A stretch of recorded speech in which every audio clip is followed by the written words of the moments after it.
21 फरवरी? No वे पापा, अपने birthday वाले दिन कोई शादी करता है क्या? अनन्या बेटा, 21 फरवरी से पहले 5 दिसंबर का ही मुहूर्त है। 5 दिसंबर? मम्मी मुझे नहीं जमेगा 5 दिसंबर। और मैंने आपसे पहले भी बोला था ना, मुझे फरवरी से पहले शादी नहीं करनी है। अभिषेक बेटा, 5 दिसंबर और 21 फरवरी के अलावा और कोई मुहूर्त ही नहीं है इस सीजन में। 21 फरवरी को अनन्या शादी नहीं करना चाहती और 5 दिसंबर को तुम। तो मम्मी आप अनन्या को समझाओ ना। अनन्या बेटा, अभिषेक की बचपन से हर जिद पूरी की है मैंने, लेकिन अब मैं बहू का साथ दूंगा। थैंक्स पापा, अब ना आप बस अभिषेक को समझा दीजिएगा। 5 दिसंबर परफेक्ट डेट है। मम्मी आप बिना सोचे समझे 21 फरवरी के कार्ड छपवा दो। शादी तो 21 फरवरी को ही होगी। जी मम्मी, हाँ ठीक है जी। 21 फरवरी? हाँ मतलब क्या? अरे तुम्हारी माँ से बात हो गई है मेरी। तो अरे सर, मैडम, हम लोग एक काम करते हैं ना, टॉस कर लेते हैं। जो टॉस जीतेगा वो शादी की डेट फाइनल कर लेगा। टॉस वॉस कुछ नहीं, 5 दिसंबर डन है। हाँ तो मुझे भी कोई टॉस वॉस नहीं करना है, और अगर तुम्हें मुझसे शादी करनी है ना तो 21 फरवरी को होगी, वरना तुम हाँ मत कर, छोड़ना, क्या फर्क पड़ता है वैसे भी। अनन्या यार, अब तू मुझे हर्ट कर रही है। और जो तू मुझे हर्ट कर रहा है उसका क्या अभिषेक?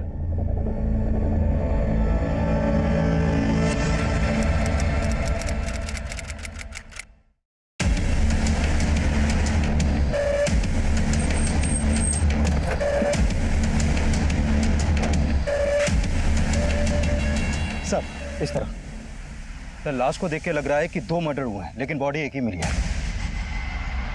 मतलब इधर आइए सर, पीछे हटिए। सर, किसी लड़की का है और धड़ किसी बुजुर्ग आदमी का।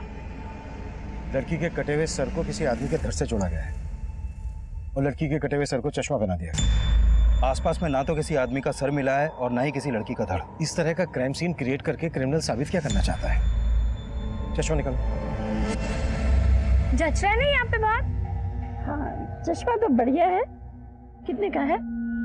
एक लेंगे तो 200 रुपए, और अगर 2 लेंगे तो 300 रुपए। आप एक काम कीजिए, आप अंकल के लिए भी ले लीजिए, फिर आपको फायदा हो जाएगा 100 रुपए का।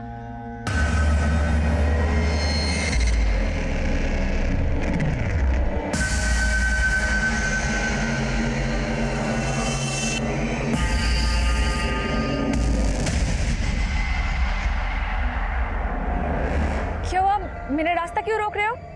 मैंने ना एक नॉवल में पढ़ा था, ये चश्मा ऐसा भी होता है, इसको पहनने के बाद सामने वालों के कपड़े के पार सब कुछ नजर आता है। तेरे पास है चश्मा ऐसा?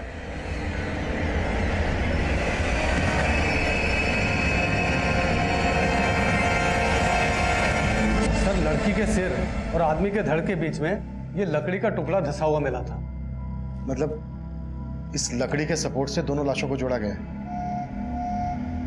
अच्छा डॉक्टर, लड़की के सिर और आदमी के धड़ को देखकर इन दोनों की उम्र का क्या अंदाजा लगाया जा सकता है? सर, लड़की की उम्र करीब 25 से 30 साल के बीच रही होगी और आदमी की उम्र करीब 55 साल से ऊपर रही होगी। एक 25 से 30 साल की औरत और लगभग 55 साल के आदमी के बीच ऐसा क्या ताल्लुक रहा होगा कि इन दोनों को मारकर इनकी लाश को जोड़कर ऐसा दिखाने की कोशिश की गई है कि ये एक ही लाश है, और ऊपर से वो काला चश्मा। सर, सब कुछ चौंकाने वाला है।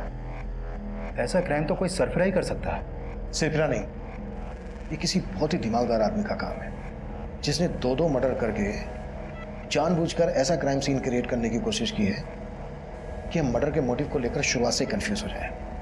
विकास, इन दोनों के बाकी के बॉडी पार्ट ढूंढने पर जोर दो और पता करो कि 25 से 30 साल की औरत और लगभग 55 साल के आदमी की कहीं मिसिंग कंप्लेंट फाइल है क्या?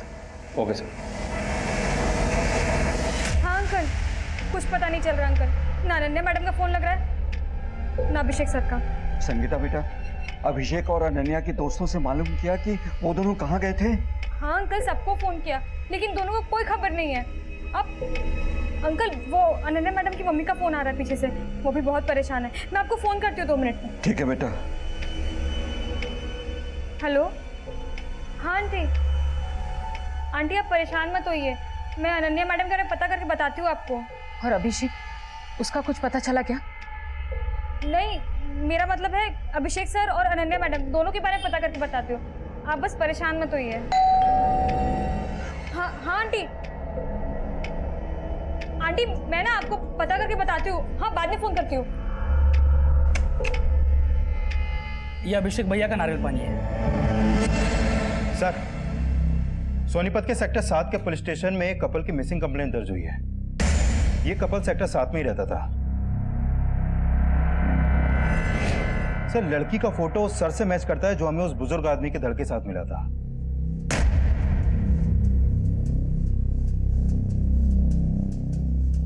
लेकिन इस लड़की के कटे हुए सर के साथ जो हमें जुड़ा हुआ धड़ मिला था, तो ये धड़ तो किसी बुजुर्ग आदमी का था। ये लड़का और लड़की लगभग दोनों सेम एज के लग रहे हैं, तो फिर ये धड़ किस बुजुर्ग आदमी का है? सर, फिलहाल ऐसा कुछ पता नहीं चला है कि इनके साथ कोई बुजुर्ग आदमी भी गायब हुआ था। इन दोनों अभिषेक और अनन्या के बीच रिश्ता क्या है? सर, इन दोनों की शादी होने वाली थी और इनकी मिसिंग कंप्लेंट इनकी मेड संगीता ने करवाई थी। क्योंकि अनन्या की मां बंगाल में रहती है और अभिषेक के पेरेंट्स पंजाब में। इनके घर की चाबी इनकी मेड संगीता के पास रहती है। उस एरिया के पुलिस स्टेशन से कांटेक्ट करो, हमें उस मेड संगीता से मिलना है। Okay sir.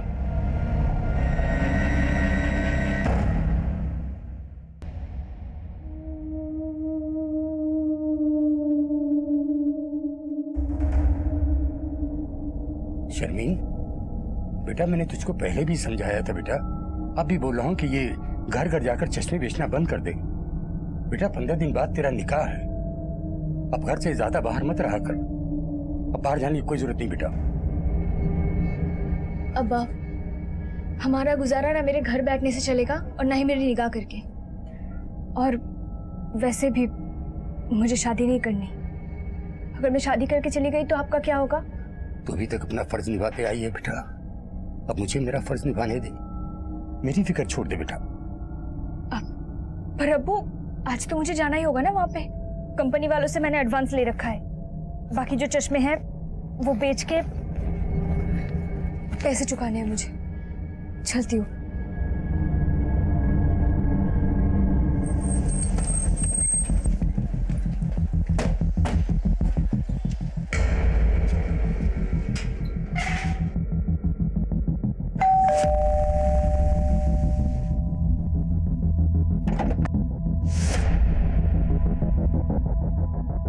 हमें अनन्या का कटा हुआ सर मिला है। कटा हुआ सर? हाँ, हमें अनन्या का कटा हुआ सर एक बुजुर्ग आदमी के धड़ के साथ मिला है। तुम ऐसे किसी बुजुर्ग आदमी को जानती हो जिनका अभिषेक और अनन्या से मिलना जुलना हो? नहीं सर, मैं ऐसे किसी बुजुर्ग को नहीं जानती। सर, अगर अनन्या मैडम का मर्डर हो गया तो अभिषेक सर कहाँ है? अभिषेक को हम ढूंढ रहे हैं, अभी तक पता नहीं चला है। काम कहाँ करते थे दोनों? किसी आईटी कंपनी में काम करते थे, दोनों साथ में ही काम करते थे। तुमने आखिरी बार कब देखा था इन दोनों? परसों ऑफिस जाने से पहले। देख कितने प्यारे लहंगे हैं ये। बहुत सुंदर है ना? हाँ, प्यारे तो होंगे ही, इतने महंगे जो है। एक एक लहंगा 1-1 लाख रुपए का है। पर क्या है, तू डिसाइड कर ले कौन सा पहनेगी 21 फरवरी को। 21 फरवरी को तो नहीं पहनूंगी। तो शादी में जींस टॉप पहनेगी क्या? तू बोलेगा तो जीन्स टॉप में भी शादी कर लूंगी, पर करूंगी तो 5 दिसंबर को ही। ये सारे महंगे महंगे लहंगे दिखा के ना मक्खन मत मार। टिफिन। तू ना बड़ी टेढ़ी चीज है। वो तो मैं हूँ। पर क्या है, मैं थोड़ा ज्यादा होता है। रुक या अभिषेक। मैं ना करूंगी नहीं शादी। देख तू कभी मेरी बात ही नहीं मानता यार। अरे मेरी बात। फिर सर वो शंकर के साथ ऑफिस चले गए। ये शंकर कौन है? शंकर ऑटो वाला है साहब। वो अभिषेक सर ने ना एक ऑटो वाला फिक्स कर रखा था। वो सुबह उनको ऑफिस छोड़ता था और शाम को ऑफिस से लेकर आता था। कहाँ मिलेगा ये शंकर हमें? वो तो नहीं पता, लेकिन सर मेरे पास उसका नंबर है। संगीता, तुम्हें किसी पर शक है जो ये सब कर सकता है? नहीं सर, मुझे कोई अंदाजा नहीं। अभिषेक और अनन्या शादी करने वाले थे। कब होने वाली थी इनकी शादी? सर इनकी शादी की ना 2 डेट निकली थी, एक 21 फरवरी और एक 5 दिसंबर।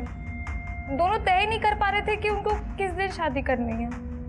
अनन्या और अभिषेक ये डिसाइड नहीं कर पा रहे थे कि उनको कौन सी डेट को शादी करनी है, या फिर ये डिसाइड नहीं कर पा रहे थे कि दोनों को एक दूसरे के साथ शादी करनी है या फिर नहीं करनी है। सर, अभिषेक का गायब होना और अनन्या के सर के साथ किसी बुजुर्ग आदमी के धड़ का मिलना। सर, हो सकता है अभिषेक और अनन्या के बीच कुछ ठीक नहीं चल रहा हो और अभिषेक ये कांड करके कहीं गायब हो गया हो। हमें सबसे पहले ये पता लगाना है कि वो बुजुर्ग आदमी कौन था जिसका अनन्या के साथ मर्डर हुआ। अभिषेक और अनन्या के कॉल रिकॉर्ड चेक करो। शायद इनके कॉल रिकॉर्ड से इस बुजुर्ग आदमी का नंबर मिल जाए। इनकी मेड संगीता के बारे में सब कुछ पता करो। शंकर से भी मिलो। मैं इनके ऑफिस जाता हूँ, शायद वहां से पता चल जाए कि बुजुर्ग आदमी कौन था। Sure sir.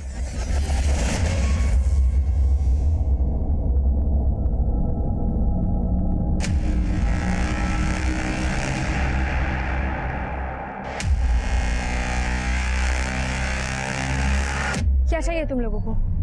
चश्मा।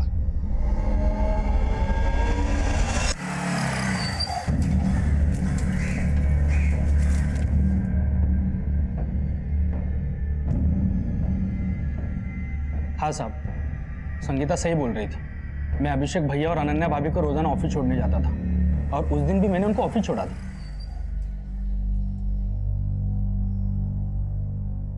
चलो भैया, टाइम पे आ जाना। हाँ भैया। लेकिन उस दिन तू उन्हें घर नहीं लाया था, कहाँ लेकर गया था उन्हें? साहब मैं कहीं नहीं लेके गया था। मैं जब उन्हें ऑफिस लेने गया तो अनन्या भाभी उनके एक दोस्त साहिल के साथ ऑफिस के बाहर आई थी। साहब उन्होंने अभिषेक भैया के बारे में कुछ नहीं कहा और साहिल के साथ चली गई। ये साहिल कौन है? वो अभिषेक भैया के ऑफिस में काम करते हैं। साहब फिर अगले दिन मैं उन्हें ऑफिस ले जाने के लिए घर पे गया। ये अभिषेक भैया का नारियल पानी है। भैया और भाभी रेडी ऑफिस के लिए या टाइम लगेगा? वो दोनों तो कल रात से घर ही नहीं आए हैं। और तब मुझे पता चला कि वो दोनों गायब हैं। गायब सिर्फ अभिषेक है। अनन्या का कटा हुआ सर मिला है। क्या? वो भी एक बुजुर्ग आदमी के धड़ के साथ। तू उन्हें रोज ऑफिस के लिए पिकअप और ड्रॉप देता था, उन्हें भैया भाभी कहकर बुलाता था। कोई दूर दूर का रिश्ता था क्या तेरा उनसे? साहब हमारे बीच कोई रिश्ता तो नहीं है, लेकिन अभिषेक भैया बहुत अच्छे इंसान हैं। हमेशा दूसरों की मदद करने में आगे रहते हैं। साहब उन्होंने हमेशा मेरी मदद की है। वो मुझ जैसे रिक्शा वाले को क्या, हर किसी को आदर सम्मान देते हैं। तो तू किसी ऐसे बुजुर्ग आदमी को जानता है जैसे तेरे अभिषेक भैया सम्मान देते थे? नहीं साहब, मैं किसी ऐसे बुजुर्ग को नहीं जानता हूँ।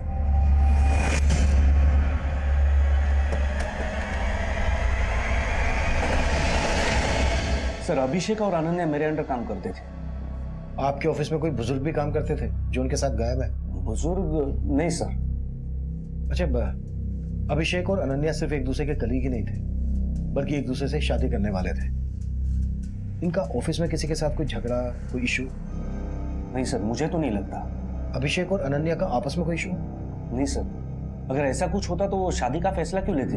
हाँ पर एक बात है सर। क्या? उस दिन अभिषेक ने मुझसे हाफ डे की लीव ली थी। सर मुझे अभी ऑफिस से जाना होगा। मुझे आज हाफ डे की लीव चाहिए। क्यों, क्या बात है? उसने रीजन तो नहीं बताया, लेकिन वो हाफ डे में ही चला गया था। हमें पता चला है कि उस दिन अनन्या अपने कलीग साहिल के साथ गई थी। साहिल कहाँ है? साहिल ने तो जॉब छोड़ दी। साहिल ने जॉब छोड़ दी? हाँ सर, वो तो बेंगलुरु में शिफ्ट होने वाला था। जिस दिन उसका लास्ट डे था, उसका बर्थडे था, हमने सेलिब्रेट भी किया था। Happy birthday to you, happy birthday to you.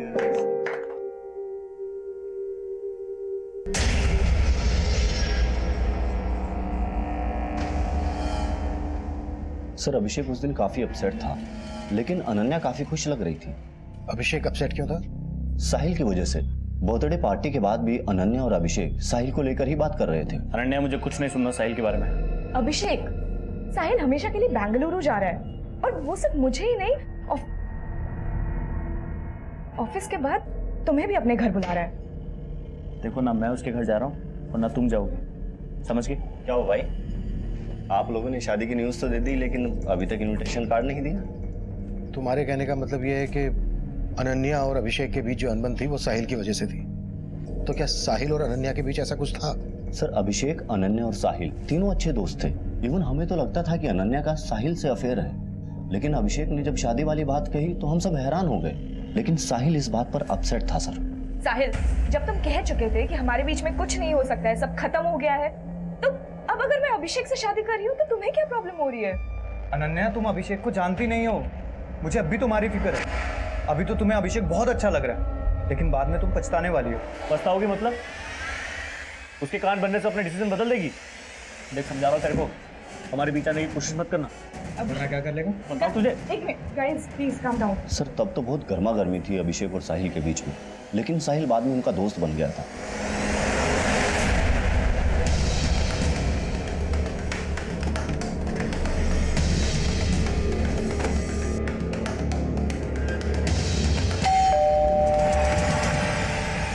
चलो अंदर देखो विकास। सर आप क्या कर रहे हैं सर? तुझे अच्छे से पता है हम यहाँ क्यों आए। अनन्या को क्यों मारा तूने? मैंने कुछ नहीं किया सर। तू आखिरी बार अनन्या के साथ देखा गया था। हाँ सर, ये बात सही है कि मैं अनन्या को यहाँ लेकर आया था, क्योंकि नेक्स्ट वीक मैं बेंगलुरु शिफ्ट हो रहा था, तो मैं एक पार्टी देना चाहता था, इसलिए मैंने अभिषेक और अनन्या दोनों को इन्वाइट किया था। अभिषेक के साथ तूने एक बुजुर्ग को भी इन्वाइट किया था। उस बुजुर्ग के धड़ के साथ हमें अनन्या का कटा हुआ सन मिला है। अब ये बोल अभिषेक को कहाँ गायब करके रखा है तुमने? पर सर अभिषेक तो यहाँ आए नहीं थे सर। सर उससे मैं लास्ट वीक ऑफिस में ही मिला था और हम यहाँ अभिषेक की वेट करते रहे। छोड़ो ना, अगर वो नहीं आना चाहता तो उसे फोर्स मत करो। पर फोन तो पिक करे यार, पता नहीं क्या हो गया है उसको। इसे इनसिक्योरिटी कहते हैं, इसलिए वो जलता है मुझसे। हम दोनों के बीच में जो भी था वो आज खत्म हो चुका है, लेकिन इस बात पर वो ट्रस्ट ही नहीं करना चाहता। शक करता है तुम पे, कल को और शक करेगा। और तुम मुझसे शादी करना चाहती हो। शादी का फैसला सोचकर करना। हेलो सर एक मिनट।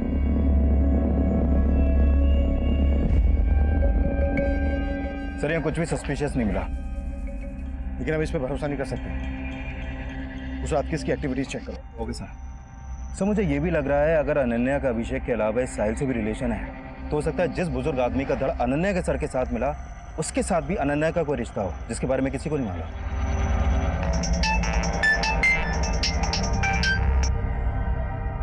हाँ सोलंकी।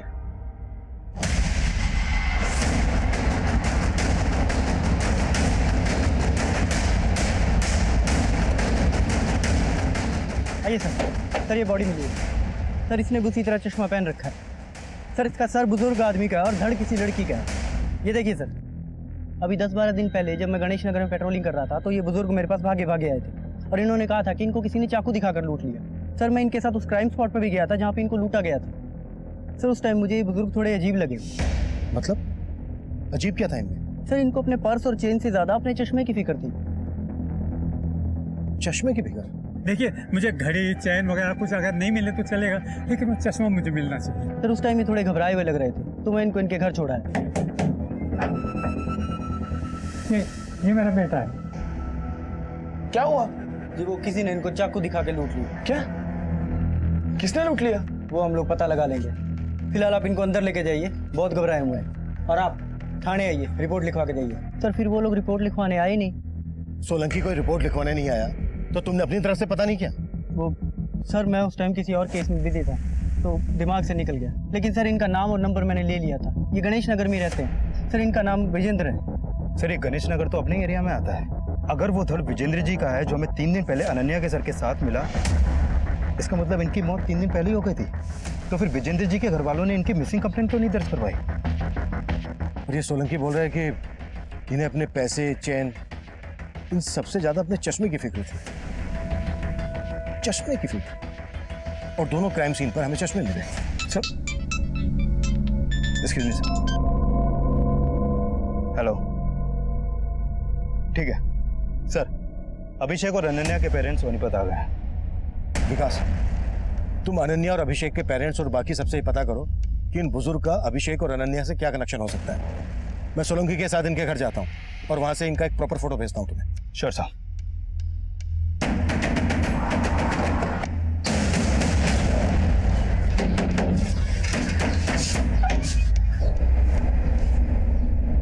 जी विजेंद्र जी कहाँ है?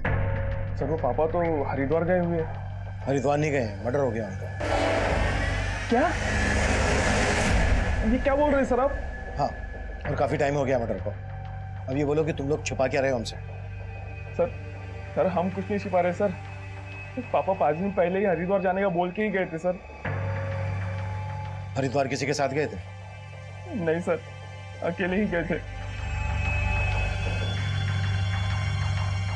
चलिए बाबा मैं आपको स्टेशन छोड़ देता हूँ। अरे मैं अकेले चले जाऊंगा, मेरी चिंता मत करना बेटा।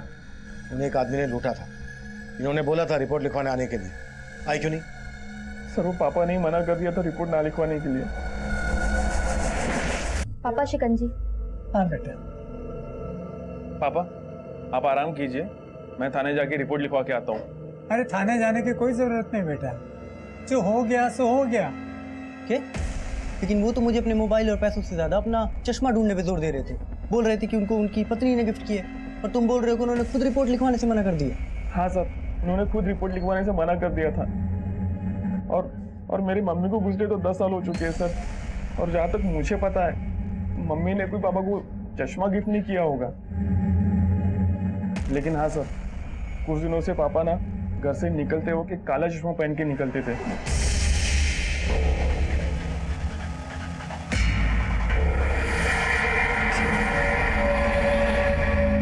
विजेंद्र जी की लाश हमें 2 लड़कियों के साथ मिली। अभी जिस लड़की के साथ लाश मिली उनकी, उस लड़की के धड़ के साथ उनका सर जुड़ा हुआ था। लेकिन इससे पहले जिस लड़की के साथ हमें उनकी लाश मिला है, उस लड़की के सर के साथ विजेंद्र जी का धड़ जुड़ा हुआ था। और वो लड़की ये है, और इसका नाम है अनन्या। जानते हैं उसको? नहीं सर, मैं तो इसे नहीं जानता। ये विजेंद्र थे। इन्हीं के बॉडी पार्ट्स को अनन्या के बॉडी पार्ट से जोड़ा गया था। आप लोग जानते हैं इन्हें? नहीं सर, मैं तो नहीं जानता, और हम तो यहाँ रहते भी नहीं। तुम जानते हो? नहीं सर, कभी विजेंद्र का नाम उनके मुंह से भी नहीं सुना, और ना ही इनके साथ कभी उनको देखा है। मुझे आपसे अकेले में कुछ बात करनी है।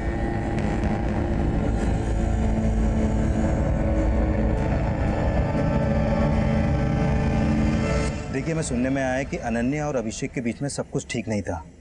क्या कभी भी अनन्या ने इसके बारे में आपसे बात की? ऐसा कुछ भी नहीं है। वो लोग एक दूसरे से बहुत प्यार करते थे, बहुत खुश थे वो लोग। बल्कि आए दिन वो लोग मुझसे वीडियो कॉलिंग पे बात भी करते थे। माँ देखो, अच्छे है ना? और भी है, ये देखो, सब अभिषेक ने चूज किया है। ये कैसा लग रहा है? मैंने क्या क्या सपने देखे थे उन दोनों के लिए, और एक ही झटके में। लेकिन 21 फरवरी से प्रॉब्लम क्या थी अनन्या को, जो वो शादी नहीं करना चाहती थी? 21 फरवरी को अनन्या का बर्थडे है। वो अपना बर्थडे हमेशा स्पेशल तरीके से बनाती है, इसलिए वो उस दिन शादी नहीं करना चाहती थी, और कोई रीजन नहीं है। सर, 5 दिसंबर 2 ही महीने बाद है, और अभिषेक चाहता था कि उसको थोड़ा सा टाइम मिल जाए, ताकि वो इस किराए के घर को छोड़कर अपना घर खरीद ले, और उसी घर में उसकी शादी हो। कोई घर वर देख रखा था अभिषेक ने? नहीं सर, अभी फंड्स कलेक्ट कर रहा था, और मैं भी उसकी उसमें मदद कर रहा था। लेकिन इसमें 2 राय नहीं है सर कि अभिषेक अनन्या से ही शादी करना चाहता था। अभिषेक और अनन्या के बीच में कोई मनमुटाव नहीं था सर।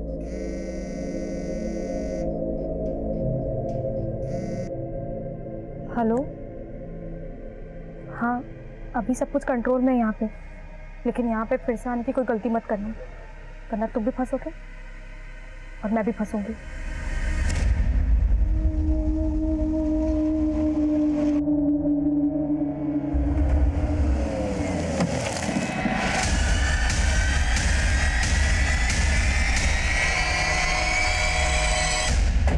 सर, मुझे तो विजेंद्र जी के बेटे पे भी शक हो रहा है। सर, एक तो वो थाने में रिपोर्ट लिखवाने नहीं आए, ऊपर से बोल रहा है कि मेरे पिताजी हरिद्वार गए हुए थे। लापरवाही तुमसे भी हुई है।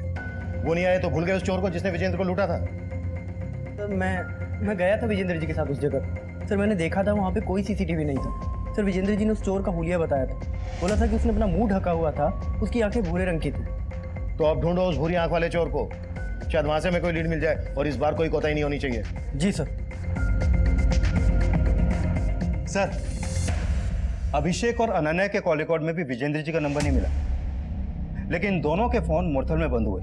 अभिषेक के फोन से लास्ट कॉल अनन्या को मुरथल से हुआ, और उसके बाद अनन्या का फोन भी मुरथल तक ट्रेवल हुआ, और फिर इन दोनों के फोन वहां पर बंद हो गए। हमें लाशें मिली गुहाना में और फोन बंद हुए मुरथल में। मुरथल में अभिषेक, अनन्या और विजयन से कनेक्टेड कोई आदमी रहता है क्या? नहीं सर, फिलहाल ऐसा कुछ पता नहीं चला है। गुहाना से लेकर मुरथल तक हर एरिया स्कैन करो, शायद बाकी के बॉडी पार्ट्स मिल जाएं। अभिषेक घर खरीदने के लिए फंड का जुगाड़ कर रहा था। हो सकता है ये कांड फाइनेंशियल डिस्प्यूट से जुड़ा हुआ हो। अभिषेक के बैंक ट्रांजैक्शन चेक करो, और विजेंद्र के बेटे बहू से मिलो। दोनों जुड़ी हुई लाशों ने एक जैसे काले चश्मे पहने हुए थे। इन चश्मों पे किसी ब्रांड का नाम नहीं है। पता करो इस तरह के काले चश्मे कहां कहां बेचे जाते हैं, शायद वहां से हमें क्रिमिनल के बारे में पता चल जाए। Okay sir. छोड़ दो मुझे, छोड़ दो, मैं पुलिस को जाके सब कुछ बता दूंगी। बताऊंगी। पुलिस को बताएगी? अरे तू पुलिस के पास ना जाए तभी तुझे यहाँ उठाकर लाए हैं। चल।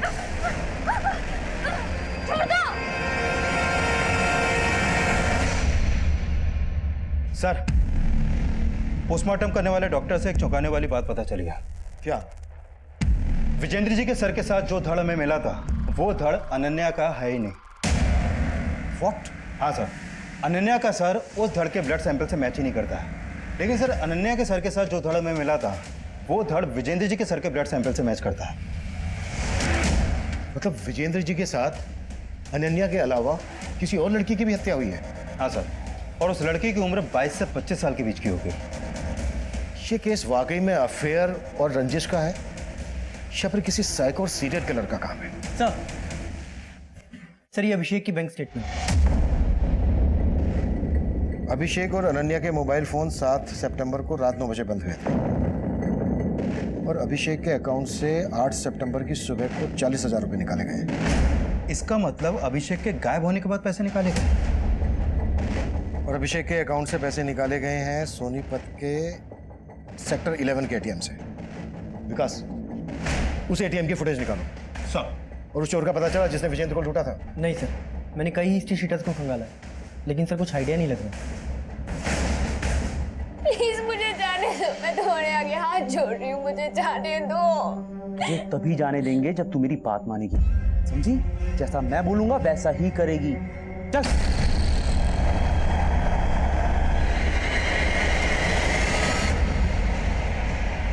सर, ये उस एटीएम की सीसीटीवी फुटेज है जहां से अभिषेक के डेबिट कार्ड से पैसे विड्रॉ किए गए थे और पैसे अभिषेक ने नहीं, इसने निकाले। साहब मैंने कुछ नहीं किया साहब। बोल, क्या कांड किया तूने और कौन कौन लोग शामिल हैं तेरे साथ? साहब मैंने कोई कांड नहीं किया, खुद अभिषेक भैया ने मुझे डेबिट कार्ड दिया था पैसे निकालने के लिए। हाँ बस। यार तूने वो फाइल दिया था क्या? हाँ बस हो ही गया कंप्लीट। हाँ भैया मैं आपसे बोला था ना, मुझे 30,000 रुपए की जरूरत थी, तो कुछ हो जाता तो। अरे हाँ, एक मिनट। 40,000 निकाल लेना, 10,000 मुझे चाहिए। साहब वो कार्ड उन्होंने मुझे उनके गायब होने के 2 दिन पहले दिया था। बेवकूफ समझ रहा है हमें, कहानी बना रहा है। साहब मैं कोई कहानी नहीं बना रहा, अभिषेक भैया ने खुद मुझे कार्ड दिया था और एक्स्ट्रा 10,000 रुपए निकालने के लिए कहा था। वो तब से लेके अभी तक जेब में लेके घूम रहा हूँ, लेकिन वो अचानक से गायब हो गए। तो वो जहाँ गायब है तू जानता है? साहब मैं नहीं जानता हूँ। अभिषेक सर अपना कार्ड शंकर को क्यों देंगे? सर ये शंकर जरूर झूठ बोल रहा है। हाँ सर, आप पता कीजिए उसने अभिषेक के साथ क्या किया। सर, अनन्या को तो हम खो ही चुके, कम से कम अभिषेक को। तुम्हारे पापा को 2 जवान लड़कियों के साथ जोड़ रही है पुलिस। उनके रहते तो बदनामी का डर था ही, उनके जाने के बाद भी कोई कम बदनामी नहीं हो रही है। सच में ये पापा ऊपर जाने के बाद में भी हमें चैन से जीने नहीं दे रहे। मैं तुमसे कह रही थी पुलिस को जाकर खबर कराओ कि पापा हरिद्वार के नाम से निकले और फिर गायब हो गए हैं। अब भुगतो पुलिस को ना बताने का नतीजा। ये पुलिस वाले हमें चैन से जीने नहीं देंगे। सर, मुझे लगता है शंकर सच बोल रहा है, क्योंकि मैंने चेक किया अभिषेक के गायब होने से पहले भी शंकर ने उसके अकाउंट से कई बार पैसे विड्रॉ किए। लेकिन अभिषेक की मेड संगीता तो शंकर पर शक जता रही है। सर, हो सकता है वो झूठ बोल रही हो या फिर अभिषेक ने उसे बताया ही ना हो। अभिषेक का एक ऑटो ड्राइवर को अपना डेबिट कार्ड देना उतना ही अटपटा है जितना कि ये केस अटपटा है। हो सकता है अभिषेक ने पहले से प्लान बना के रखा हो और उसने अपने इस प्लान में शंकर को भी इन्वॉल्व कर लिया हो। एक काम करो, शंकर को छोड़ दो, जाने दो उसे, पर उस पर नजर रखो। हो सकता है इससे हमें अभिषेक की लीड मिल जाए। ठीक है सर। सर, एक बात और पता चली है, अभिषेक के गायब होने से पहले उसका कार्ड कई बार दिल्ली और हरियाणा की अलग अलग वाइन शॉप और बार्स में भी स्वाइप किया गया है। जिन जिन बार में भी अभिषेक का डेबिट कार्ड स्वाइप हुआ है वहां पर अभिषेक के बारे में पता करो और अनन्या के बैंक अकाउंट भी चेक करो, शायद यहां से हमें कोई लीड मिल जाए। Sure sir.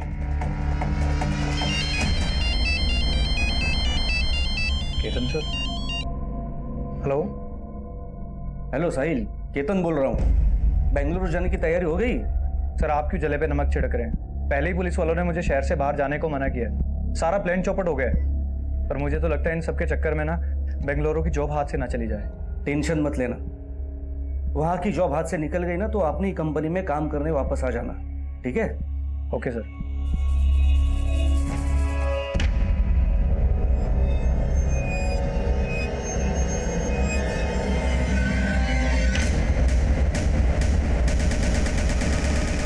सर विजेंद्र जी के कॉल रिकॉर्ड में एक नंबर मिला है। ये नंबर इस गुलशन सोडी नाम के आदमी का है। सर विजेंद्र जी गुलशन सोडी को लगातार कॉल कर रहे थे और पता चला है कि गुलशन सोडी मैच मेकर है, लड़कियों और लड़कियों का रिश्ता करवा के उनकी जोड़ियां बनाता है। हो सकता है अनन्या और उस दूसरी लड़की का इस गुलशन से कोई कनेक्शन हो, जिनके बॉडी पार्ट्स हमें विजेंद्र जी के बॉडी पार्ट से जुड़े मिले थे। हो सकता है सर सर जब उन लाशों पे मिले चश्मों के बारे में मैं पता लगा रहा था तो मुझे एक बात और मालूम चली है। सर एक R3 ग्लासेस नाम की कंपनी है जो इस तरह के चश्मे और घरेलू प्रोडक्ट्स बनाती है। सर उनकी एक सेल्स गर्ल है, शर्मिन नाम है सर इसका। सर ये डोर टू डोर जाके चश्मे बेचती है सर, लेकिन कुछ दिनों से गायब है। रहती कहाँ है शर्मिन? सर खानपुर में। इसका मोबाइल नंबर भी मिला है सर, लेकिन स्विच ऑफ आ रहा है। विकास, तुम्हें शारमिन के घर जाओ और चेक करो कि इसके चश्मों का इस क्राइम से क्या कनेक्शन है। मैं गुलशन चौधरी से जाके मिलता हूँ।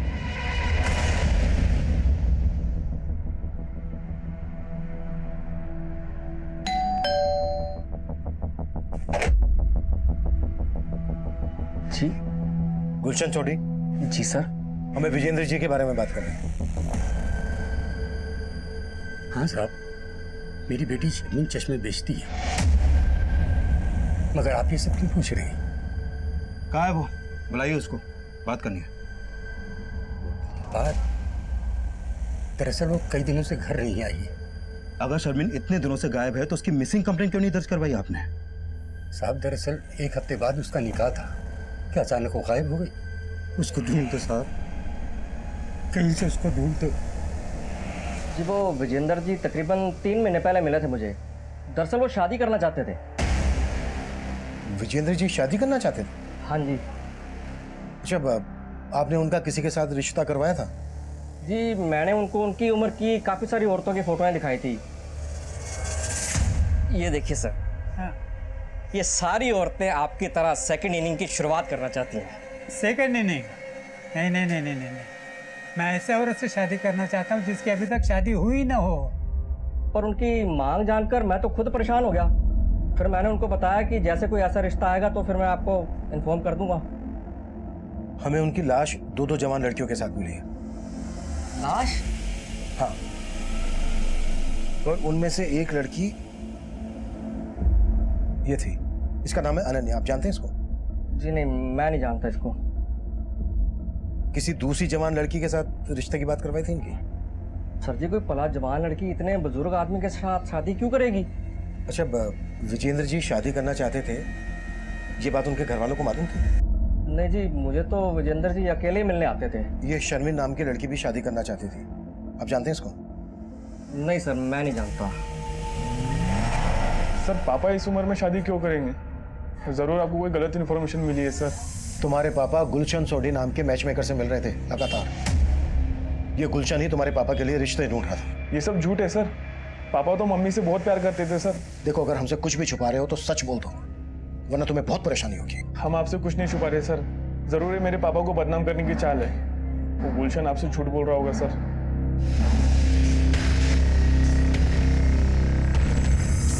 सर, चूंकि विजेंद्र जी का सर और धड़ दोनों मिल गए हैं, इसलिए उनकी कंप्लीट पोस्टमार्टम रिपोर्ट तैयार हो गई है। इस रिपोर्ट के मुताबिक विजेंद्र जी को मारने से पहले उनको कोई नशीली चीज खिलाई गई थी। मतलब विजेंद्र जी का गला नशे की हालत में काटा गया? नहीं सर, ऐसा नहीं है। विजेंद्र जी को पहले नशा देकर बेहोश किया गया, फिर उनका गला घोटा गया जिससे उनकी सांसें रुक गई, और फिर विजेंद्र जी की मौत होने के बाद उनका गला काटा गया। सर, अगर विजेंद्र जी वाकई में शादी करना चाहते थे तो ये रिवर्स ऑनर किलिंग का भी तो एंगल हो सकता है। तुम्हारे कहने का मतलब यह है कि विजेंद्र जी के बेटे और बहू को इनका शादी करना शान के खिलाफ लगा? हो सकता है सर, और विजेंद्र जी की बीवी आने से उनके बेटे बहू का उनकी जायदाद पे हक भी कम हो जाता। ये केस इतना अटपटा है कि समझ में नहीं आ रहा है कि इसमें कोई पर्सनल एंगल है या फिर कोई बहुत बड़ा गेम है।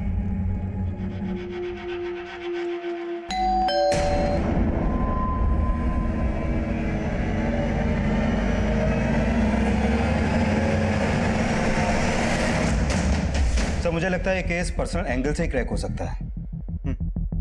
अच्छा, मैं अनन्या के बैंक ट्रांजैक्शन चेक कर रहा था तो मुझे मिला कि उसके मर्डर से 10 दिन पहले उसके अकाउंट से 22,024 रुपए किसी सगमा इंटरप्राइजेस के नाम ट्रांसफर हुए थे। पता करो ये सगमा इंटरप्राइजेस क्या चीज बनाती है। Sure sir. सर अभिषेक जिन जिन बार्स में जाता था उनमें से एक की सीसीटीवी में कुछ मिला है। अभिषेक के साथ इसमें 2 लड़के दिख रहे हैं। एक का चेहरा दिख रहा है और एक का नहीं दिख रहा है। सर दूसरे लड़के के बारे में हमें शंकर से पता चल जाएगा।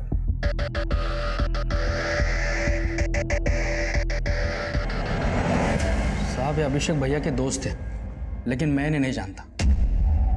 तो खुद बैठ के इनके साथ पी रहा था और बोल रहा है तू इनको नहीं जानता।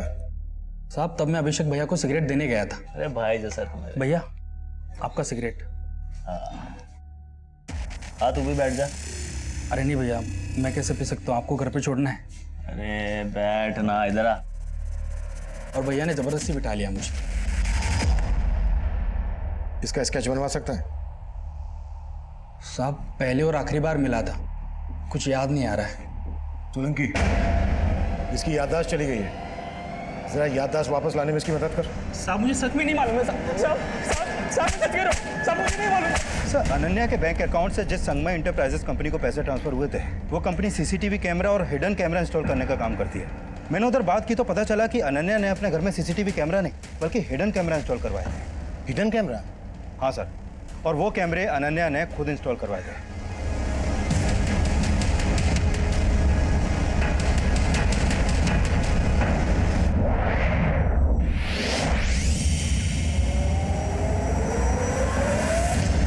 सर मुझे लग रहा है अनन्या ने वो कैमरे इसलिए इंस्टॉल करवाए क्योंकि उसे अभिषेक पे शक था कि वो उसकी एब्सेंस में किसी और लड़की को घर पे लाता होगा। अभिषेक के घर जाकर वो हिडन कैमरास चेक करते हैं, उससे ये भी क्लियर हो जाएगा कि अनन्या ने वो कैमरास क्यों लगवाए थे। एक काम करो, जिसने वो कैमरा लगाए थे उसको वहीं बुला लो। Okay sir.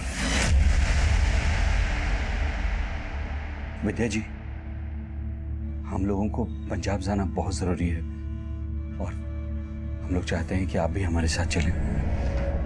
नहीं, आप लोग अभिषेक के बिना पंजाब जा सकते हैं, लेकिन जब तक मेरी बेटी के लाश के बाकी हिस्से नहीं मिल जाते, मैं कहीं नहीं जाऊंगी।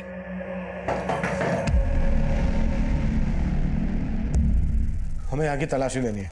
तलाशी? जी, ये रहा सर्च वारंट।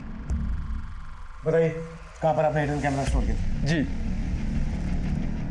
ऐसी बातें कर रहे हैं सर आप? आपको अभी पता चल जाएगा।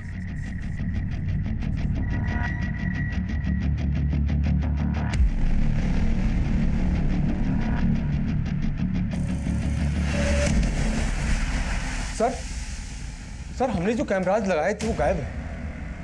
उनकी फुटेज जरूर किसी पीसी या लैपटॉप में स्टोर की गई। कुछ मिला? पीसी या लैपटॉप? हाँ सर, ऊपर एक लैपटॉप है। चेक करो।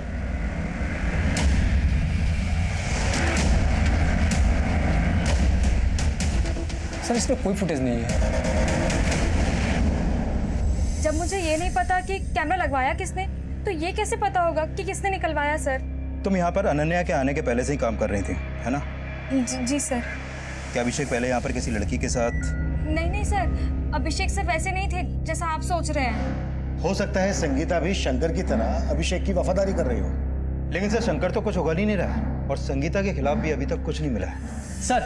सर अभिषेक के साथ जो ये लड़का बार में बैठा है, इसका मोबाइल नंबर हमें इस शमीन के कॉल रिकॉर्ड में मिला है। व्हाट? जी सर सत्यम नाम है इसका। इसका मोबाइल नंबर भी कई दिनों से बंद आ रहा है।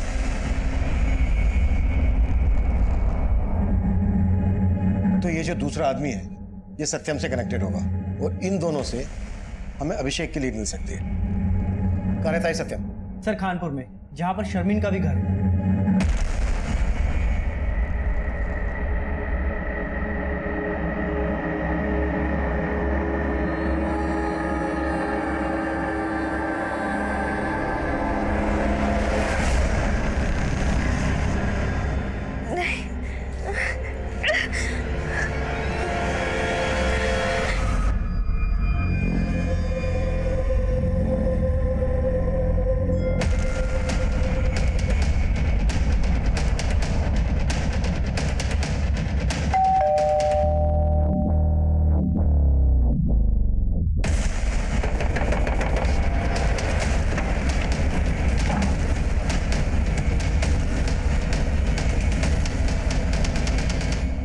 सर फेस पर, इसके हाथों पर, बॉडी पर कई जगह चोटों के निशान हैं।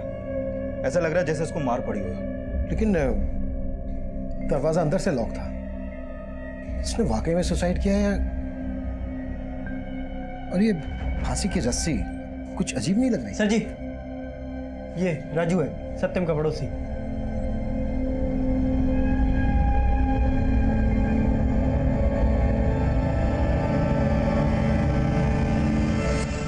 सत्यम के साथ यहाँ कौन कौन रहता था? सर सत्यम की एक माँ है जो यूपी में रहती है, वो यहाँ पे अकेले ही रहता था। सत्यम काम क्या करता था? वो जॉब करने आया था लेकिन उसे मिल नहीं रही थी, तो काफी परेशान था वो। अच्छा, सत्यम एक शारमिन नाम की लड़की के साथ काफी टच में था। ये है शारमिन, जानते हैं इसको? सर जानता तो नहीं हूँ, लेकिन काफी बार इसे आते जाते देखा है यहाँ पे। सत्यम के साथ जो ये लड़का है, इसका नाम है अभिषेक। और ये जो दूसरा लड़का है, इसको जानते हो? शायद इसका भी आना जाना हो। नहीं सर, मैं इसके बारे में कुछ नहीं जानता। सर शामिन सत्यम को जानती थी और सत्यम अभिषेक को।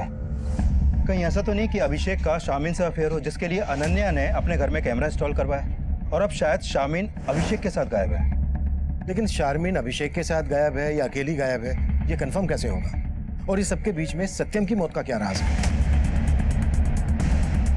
विकास, एक काम करो, अभिषेक के घर के रास्ते में जितने भी सीसीटीवी हैं खंगालो और शारमिन के अब्बू से अभिषेक और सत्यम के बारे में बात करो। Okay sir.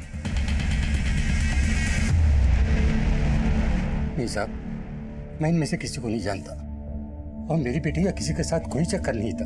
अरे उसकी तो अभी शादी होने वाली थी।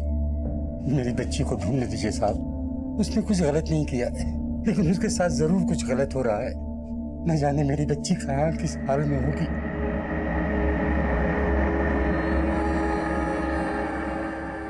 शारमिन तब हमारे लिए पहेली बनी हुई थी। तब हम उसे सस्पेक्ट मानकर चल रहे थे, लेकिन वो इस केस में एक विक्टिम थी। वहीं सत्यम तब हमारे सामने इस केस में एक विक्टिम बनकर आया था। उसकी मौत संदिग्ध हालत में हुई थी। सत्यम की लाश जिस रस्सी से लटकी हुई मिली थी, वो रस्सी हमारा ध्यान खींच रही थी। आदमी औरत की जुड़ी हुई लाशें, काला चश्मा और वो रस्सी, इस केस में सब कुछ विचित्र था और ये सिलसिला थमने का नाम नहीं ले रहा था। और इन विचित्र पहेलियों में एक और पहेली जुड़ने वाली थी। सर अभी तक हम मान रहे थे कि 3 मर्डर हुए हैं और हमें अनन्या के धड़ और एक लड़की के सर की तलाश थी, लेकिन यहाँ पर तो लड़की के सर के साथ साथ एक और लड़के का धड़ मिला। ये देखिए सर। चश्मा निकालो। 4 मर्डर हो गए, वो भी इस ढंग से। विकास, हमें जल्द से जल्द कुछ करना होगा, नहीं तो ऊपर जवाब देना मुश्किल हो जाएगा। सर अनन्या के अलावा लड़की का सर तो मिला है। हो सकता है ये सर उसी लड़की का हो जिसका धड़ में मिला था, जिससे उसकी पहचान हो जाए। धड़ किसी जवान आदमी का लग रहा है। हाँ सोलंकी। सर अभिषेक के घर के पास वाले सीसीटीवी में मुझे शर्मिन या कोई और लड़की तो नहीं दिखाई दी है, लेकिन हाँ सर, एक लड़का दिखाई दे रहा है जो मुझे सस्पिशियस लग रहा है। ये देखिए सर, ये रास्ता अभिषेक के घर की तरफ जाता है और अभिषेक और अनन्या के गायब होने के पहले ये लड़का लगभग रोजाना अभिषेक के घर की तरफ जाता था और कई घंटों बाद लौटता था।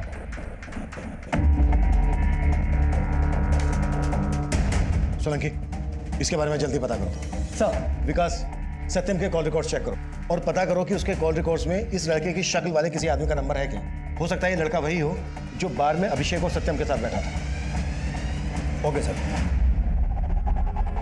हाँ सर, इस लड़के को मैंने एक आध बार अभिषेक के घर से निकलते हुए देखा था और जब उस दिन वो अभिषेक के घर से जब बाहर निकल रहा था तो अभिषेक की मेड ने दरवाजा बंद किया था। मैं बताती हूँ सर। सर वो खेमचंद है। तेरा और खेमचंद का इस कांड से क्या लेना देना है? कोई लेना देना नहीं है सर, वो बस मेरा बॉयफ्रेंड है सर। बॉयफ्रेंड? कहाँ मिलेगा तेरा बॉयफ्रेंड खेमचंद? सर वो एवरेस्ट प्लाजा बिल्डिंग में गार्ड है। तो वो हिडन कैमरा इसलिए निकलवाए ताकि तेरा और तेरे बॉयफ्रेंड खेमचंद का राज ना खुले? नहीं साहब, मैंने कोई कैमरा नहीं निकलवाया, हम तो बस प्यार करते थे। वो एवरेस्ट बिल्डिंग में नाइट शिफ्ट ड्यूटी पे था, तो अभिषेक सर और अनन्या मैडम के घर से चले जाने के बाद बस दिन में आया करता था सर। सर मैं सिर्फ संगीता से मिलने जाता था सर, इसके अलावा मैंने कुछ नहीं किया सर। दांतों के भूत हाथों से नहीं मारते। सर सत्यम के कॉल रिकॉर्ड में खेमचंद का नंबर तो नहीं मिला, लेकिन इस तंजील और शादाब के नंबर मिले हैं। कौन ये तंजील और शादाब? सोनीपत के लोकल गुंडे हैं सर ये। इन पे पहले भी मारपीट के कई केस दर्ज हुए हैं। सत्यम का इन गुंडों के साथ कनेक्शन था, तो फिर सत्यम की लाश उसी के घर में मिलने का क्या चक्कर है? सर फिलहाल तो यही मालूम चला है कि सत्यम जॉब ना मिलने की वजह से परेशान था। शायद पैसों की तंगी की वजह से उसने सुसाइड किया हो। लेकिन सत्यम की बॉडी पर हमें मारपीट के निशान मिले थे। विकास, शादाब और तंजील को उठा के लेकर आओ। हो सकता है बार में अभिषेक और सत्यम के साथ जो वो दूसरा लड़का है वो इन दोनों में से कोई है। Okay sir.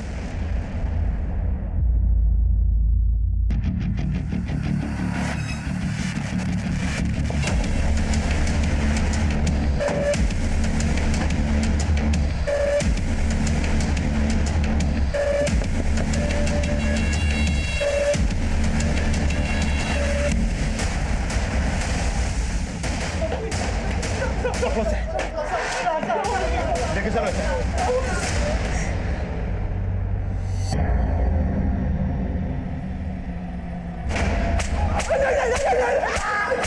सोलंके,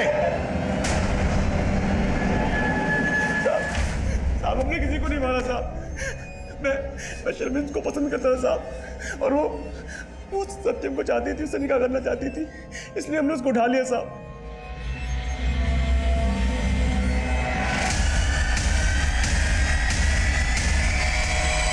इधर हमने शर्मिन को उठाया और उधर सत्यम की कुटाई की। साले, हमारे धर्म की लड़की के साथ निकाह करेगा तू? तू निकाह करेगा? तू निकाह करेगा? सत्यम नहीं माना तो उसे मार के फांसी पर लटका दिया। फांसी नहीं साहब, हम सिर्फ उसको फोन करके धमकी दिया करते थे, और जब वो नहीं माना तो बस उसकी पिटाई की और कुछ नहीं किया साहब। ये सब तुमने शारमिन के अब्बू के कहने पे किया ना? क्योंकि उन्हें पता चल गया था कि सत्यम और शारमिन का अफेयर चल रहा है।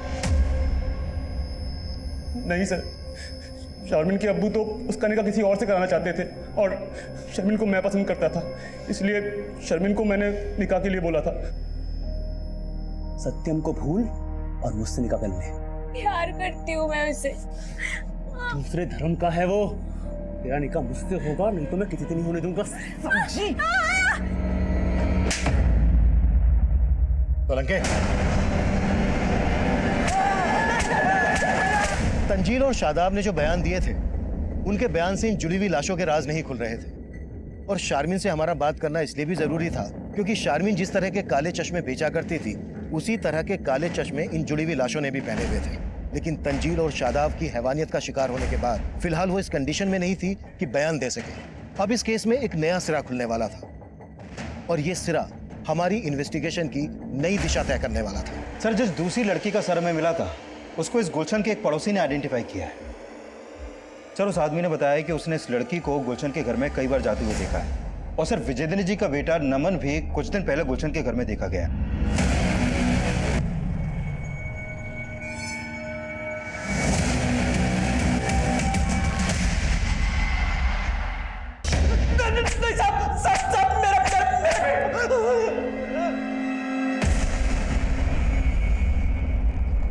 विजेंद्र के साथ जिस लड़की की लाश मिली वो लड़की कौन थे? जी वो मेरी भतीजी स्वीटी थी। दरअसल विजेंद्र उससे शादी करना चाहता था, और विजेंद्र की ख्वाहिशें देखकर मैंने एक प्लान बना लिया। क्योंकि विजेंद्र के नाम काफ़ी जमीन जायदाद थी, तो मैंने सोचा कि स्वीटी की उससे शादी करवा दूंगा, और विजेंद्र जब अपनी मौत मरेगा तो सारा कुछ उसके नाम हो जाएगा। इसलिए स्वीटी को सोनीपत बुलाकर मैंने ये जाल बुन दिया।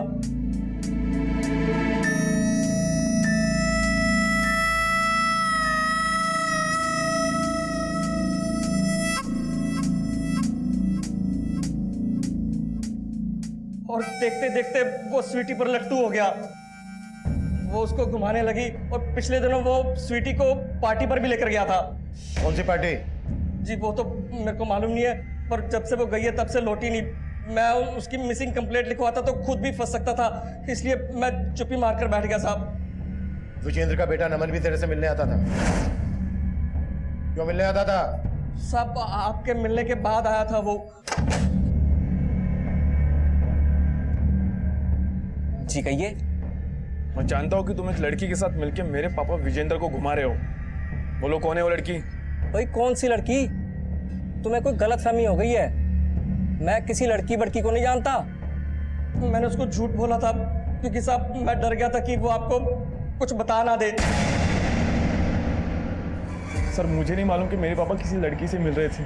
जब आपने मुझे गुलशन के बारे में बताया तब मैं वहाँ गया, और जानना तो जरूरी था ना सर कि वो लड़की कौन थी जिसके चक्कर में मेरे पापा को लेकर लोग तरह तरह की बातें बना रहे थे। और इसी लोग लज्जा से बचने के लिए तूने अपने पापा और उस लड़की को। नहीं सर, मैंने ऐसा कुछ नहीं किया। गुलशन ने हमें बताया कि तेरे पापा स्वीटी के साथ एक पार्टी में गए थे। इस बारे में कुछ जानता है? पार्टी? हाँ। नहीं सर, पापा तो मुझे हरिद्वार जाने का बता के गए थे।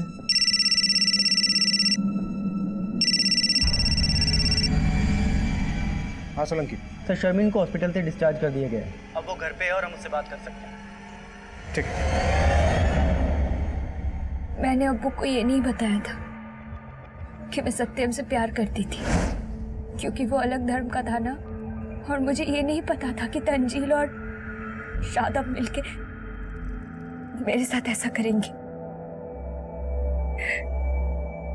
और मुझे लगता है सत्यम की मौत के पीछे वही लोग जिम्मेदार हैं। शर्मीन, जिस तरह के चश्मे तुम बेचती हो उसी तरह के चश्मे उन जुड़ी हुई लाशों ने पहने हुए थे।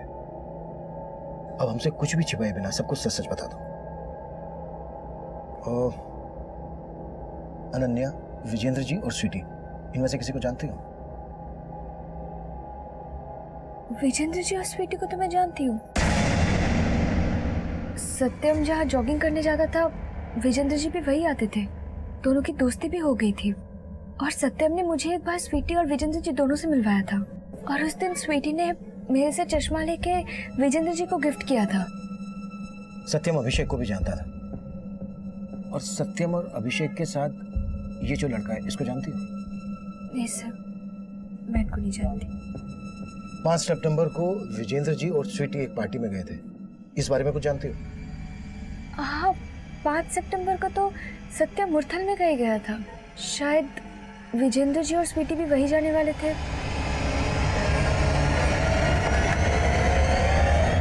सर, अनन्या और अभिषेक का फोन भी मुरथल में ही बंद हुआ था और विजेंद्र जी, स्वीटी और सत्यम भी मुरथल ही गए थे। शायद वो पार्टी मुरथल में ही हो। लेकिन गुहाना में लगभग 15-15 किलोमीटर की दूरी पर हमें सबकी लाशें मिली। और मुरथल में सब क्यों और किस वजह से इकट्ठा हुए हो? सर, हो सकता है अभिषेक ने इन सबको वहां पर इकट्ठा किया हो। पर किस मकसद से? और ऐसी भी क्या पार्टी हुई जिसमें सबके सब मारे गए और सबकी लाशों को जोड़कर उन्हें काले चश्मे पहना दिए गए? सत्यम ने सुसाइड कर लिया, वो भी इस अनोखी सी दिखने वाली रस्सी से लटक कर। और सर, अभी तक हमें यह भी नहीं पता चल पाया है कि स्वीटी के सर के साथ जो धड़ हमें मिला था वो किस लड़के का था। हमें कैसे भी करके उस लड़के का सर और अनन्या के धड़ का पता करना है। गुहाना से लेकर मुरथल तक पूरा एरिया स्कैन करो और पता करो ये सब के सब कौन सी जगह पर मिले थे। Okay sir.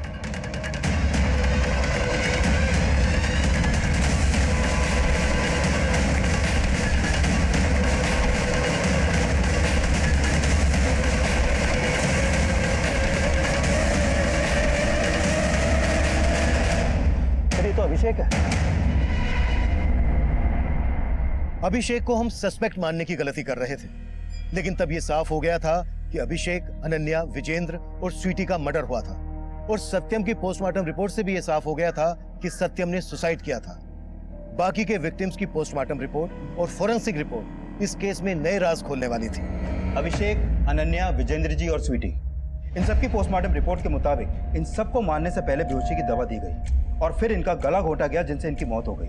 और मौत होने के बाद ही इनका गला काटा गया। और सर, इस रिपोर्ट में यह भी सामने आया है कि 5 सितंबर को लगभग एक ही टाइम पर इन सबको मारा गया। और सर, सत्यम की मौत का भी इन सबके मर्डर से कनेक्शन है। ऐसा भी क्या कनेक्शन है जो इतना कॉन्फिडेंट हो? सर, अभिषेक का सर और अनन्या के धड़ को जिस लकड़ी के सपोर्ट से जोड़ा गया था, उस लकड़ी पर एक धागे का टुकड़ा मिला है। सर, वो धागे का टुकड़ा उसी रस्सी का है जिस रस्सी से लटक कर सत्यम ने अपनी जान दी थी। इस अनोखी रस्सी का इस केस से तगड़ा कनेक्शन है। विकास, पता करो कि इस तरह की रस्सी कहां कहां मिलती है। I am very much sure वहां से इस केस की लीड जरूर मिलेगी। Okay sir.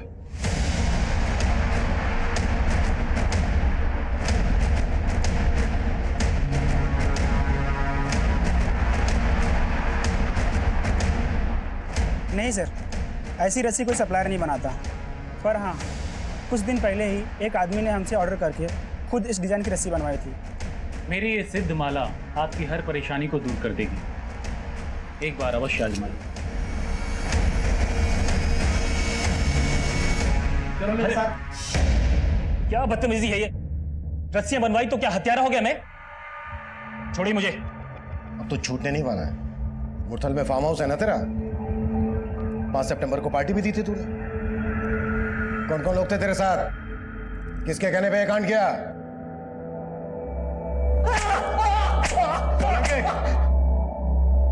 बोल। बता साहब, सिर्फ सत्यम ही नहीं, मैं भी तंगी से बहुत परेशान था। मेरे घर पे प्रेग्नेंट बीवी थी और गांव में सत्यम की बूढ़ी माँ। साहब हमें जॉब नहीं मिल रहा था।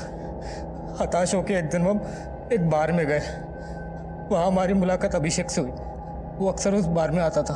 बहुत ही जिंदा दिल आदमी था साहब वो। जब हमने अपनी तकलीफों के बारे में उसे बताया तो वो बोला, देखो तुम दोनों फिक्र मत करो, मेरे अच्छे कॉन्टेक्ट से मैं तुम दोनों की जॉब लगवा दूंगा। सिर्फ कुछ ही मुलाकातों में अभिषेक ने सिर्फ अपने बारे में ही नहीं, अपने बीवी अनन्या के बारे में भी सब कुछ बता दिया था। उसने पैसों से भी हमारी काफ़ी मदद की थी साहब। जगह जगह जॉब इंटरव्यूज के लिए भेजा, लेकिन हमारी किस्मत खराब थी साहब, कुछ काम ही नहीं मिला हमको। फिर हमें लगा हमारा ग्रह नक्षत्र खराब है। फिर हम एक बाबा के पास गए। तंत्र शास्त्र में कुछ भी असंभव नहीं है, कुछ भी। मैंने वर्षों तंत्र विज्ञान के एक नुस्खे पे काम किया है और उस नुस्खे से मैं तुम्हें एक ऐसी चीज दे सकता हूं जिसे अपने पास रखने से तुम्हें नागमणि रखने से भी ज्यादा लाभ होगा। सर बस मुझे नौकरी और मेरा प्यार शर्मिन मिल जाए, उसके लिए मैं कोई भी उपाय करने के लिए तैयार हूँ। हाँ ये सच है, मैंने ही राजू और सत्यम से कह के 2 सच्चे प्यार करने वाले जोड़ों को वहां बुलवाया था। सर मैं अभिषेक को जानता था, मालूम था कि वो अनन्या से सच्चा प्यार करता है। वहीं सत्यम की पहचान विजेंद्र अंकल से थी, वो भी किसी जवान लड़की के प्यार में पागल थे। फिर उस रात हमने उन लोगों को झूठ बोला कि हमारी जॉब लग गई है और पार्टी के लिए उन्हें मुरथल बुला लिया। बाबा ने हमको बोला था कि उस रस्सी से चारों का गला घोट के मारना है, इसलिए सबसे पहले हमने उनकी कोल्ड ड्रिंक में नशे की दवा मिला दी थी और फिर उन्हें पिला दी।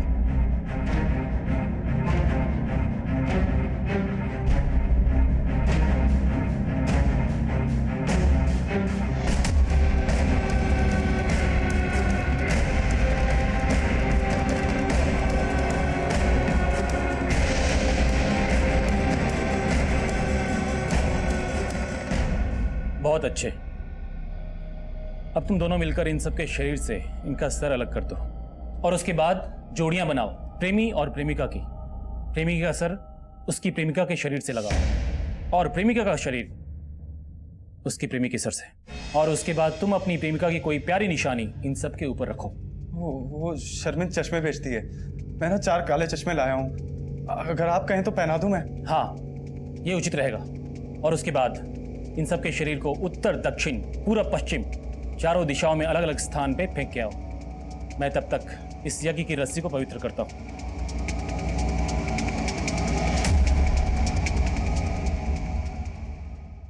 उस जादुई रस्सी के लिए हमने उस बाबा को 51,000 रुपए अभिषेक से उधार मांग के दिए थे और उसने कहा था उसको रखने से ये होगा वो होगा, लेकिन कुछ नहीं हुआ था साहब, उल्टा हमें ही दोष दे रहा था वो। मेरी साधना में कोई कमी नहीं थी।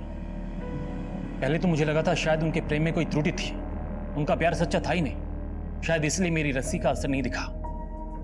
लेकिन बाद में पता चला उन मूर्खों ने प्रेमी प्रेमिका की जोड़ियां ही गलत बनाई थी। उसने तो अपना पल्ला झाड़ दिया और हम इतना सब कुछ करने के बावजूद वही के वही थे। ऊपर से तंजील और शादाब शर्मिन को उठा के ले गए थे। सत्यम बहुत टूट गया था अंदर से साहब। पता नहीं कहाँ ले गए वो शर्मिन को, लेकिन छोड़ूंगा नहीं उनको। रुक सत्यम रुक, होश से काम ले। होश ही तो नहीं है यार, और सबसे ज्यादा होश तो इस जादुई रस्सी ने उड़ा के रखे हैं। सोचा था इस रस्सी के मिलने से सारे काम बन जाएंगे, ने अपने दोस्तों को मार दिया यार। ने गलत करा राजू, इसीलिए हमारे साथ गलत हो रहा है।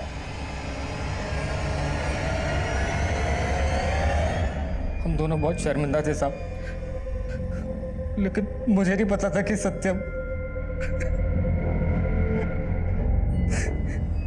जब आप उसके घर पर आए तब पता चला कि उसने सुसाइड कर लिया। अब ये सब कुछ सर्वेश बाबा की वजह से हुआ है। अब हम आपको अपनी प्रतिभा दिखाएंगे और फर्स्ट एक्सपेरिमेंट लोगों को मार के उनके साथ एक्सपेरिमेंट करता है। इतना कुट्टो इसको, इतना कुट्टो कि इसकी सारी प्रतिभा निकल जाए। इस केस में पागलपन की सभी सीमाएं लांघ दी गई थी। हमने सोचा नहीं था कि यह केस तंत्र और अंधविश्वास से जुड़ा होगा। कभी कभी जो हम सोचते हैं हकीकत उससे बिल्कुल अलग होती है। लालच में आकर राजू और सत्यम ने जो सोचा वो कभी हो नहीं सकता था। उन्होंने इस पाखंड के लिए सारे पैसे अभिषेक से ही उधार लिए और अभिषेक के साथ साथ उन्होंने अपने बाकी के दोस्तों को भी मार दिया, पर अंत में उनके हाथ कुछ नहीं लगा। सर्वेश जैसे लोग हमारी सोसाइटी के लिए खतरा हैं। किसी की जान लेकर कभी किसी को खुशी नहीं दी जा सकती। ऐसे लोगों पर कभी भरोसा नहीं करना चाहिए।